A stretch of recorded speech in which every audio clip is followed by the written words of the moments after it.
What's up, Vinyl Maniacs, and welcome back to the channel. Very quick update this time, focusing on the first sentence, the LP Shadows of Past, released in 19. This is my cat once again pestering me. Hope he will let me record this episode in peace. Please leave me alone. First sentence, LP Shadows of Past, released in 1991 on Thrash Records. Now, Thrash Records was French label that was very active in the early 90s. They have a couple, go away. They had several actually really great death metal gems under their belt. The first sentenced LP being one of those.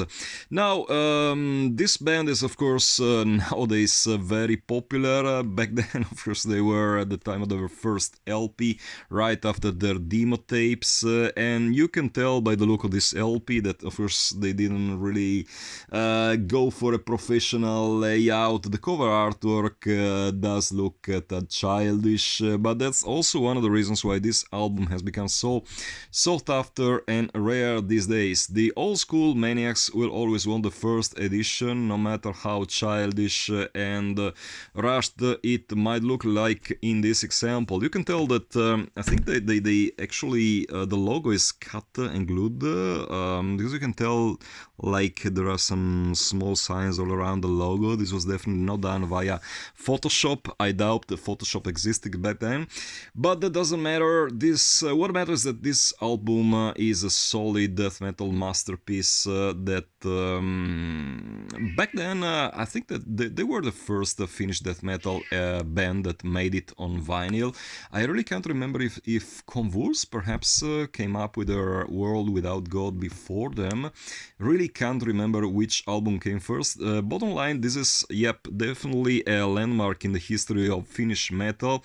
Most people tend to look upon this LP as the ultimate masterpiece by the band. I tend to disagree with that, honestly, because I think that Sentenced managed to release far stronger outputs later in their career, but this is definitely one of their iconic albums, and I would say that like a part of its merit goes to the cover artwork itself. It's like it does look cultish. I have no idea who this like Luxy dude who painted it, who drew it was, but definitely, I can see why people want to acquire this edition.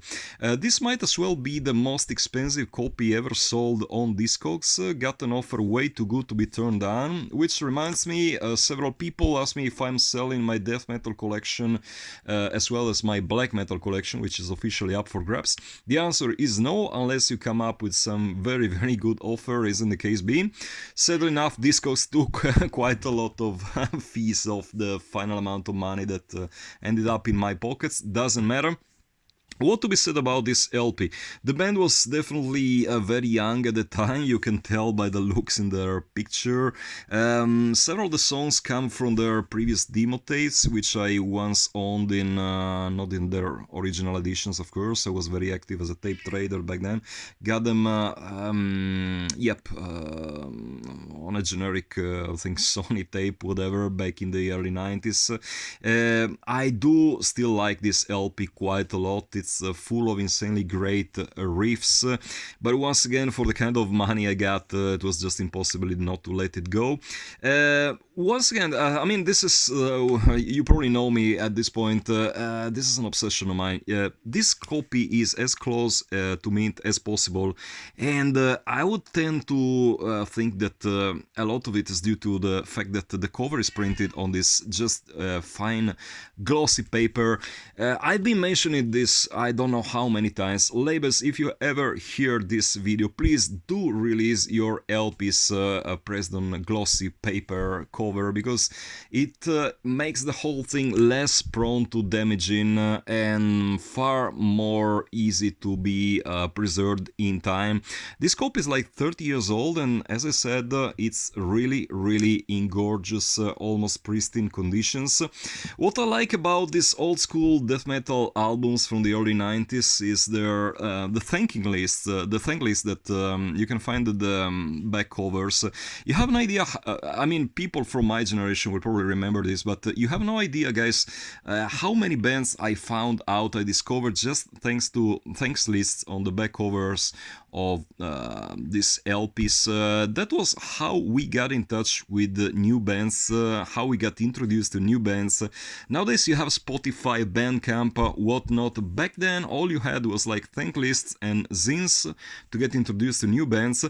And even to these days, sometimes I reread this thank list and I get like impressed by the amount of bands that I never heard of. Like for instance, I just found out that there was a crematory from Finland. Never heard of them. I mean, I was aware of the crematory from Sweden, which is the one they referred to as Johan and crematory in the second line. I'm of course familiar with crematory from Germany, but I had never heard of a Finnish crematory before. So if anyone has any info concerning this band, just feel free to let me know down in the comments. What else needs to be said about this LP? I don't really remember the limitation. I think that 1000 copies would be it. That was like the average limitation that Thrash Records used for their releases.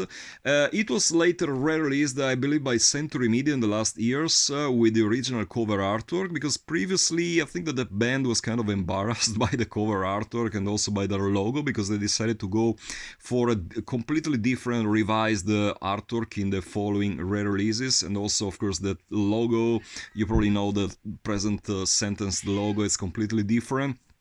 I can definitely understand why the band wanted to go for a slightly more professional approach to this subject, but I also see why people want to have the first edition. So yeah, sadly enough, another record that leaves my collection. Wishing the new owner many good spins with this one. As usual, if you feel like you have a good offer for my death metal, not just for the black metal, but also for the death metal stuff, feel absolutely free to get in touch. As usual, the easiest way to do that, drop me a line at oldschoolmetavinyl@yahoo.com. So guys, that does it for this quick update. Tomorrow I will try to come up with yet another update, because I sold a huge chunk of my Bathory collection, quite a lot of rarities and cool stuff going on in there. Really hope that I will make it by tomorrow. In the worst case scenario, it will be on Wednesday, so keep tuned. Until the next time, keep it loud and heavy.